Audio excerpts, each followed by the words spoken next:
Juhan produces ductile iron Y-type strainers in compliance with the national standard GBT 41681. The product features a filter screen with a flow channel design 4 times larger than conventional types.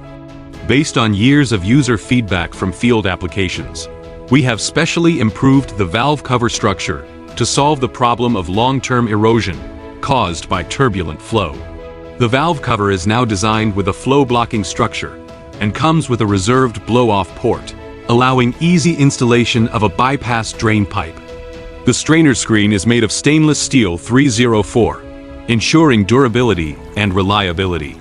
With a larger flow area, this upgraded model effectively reduces the flow resistance coefficient.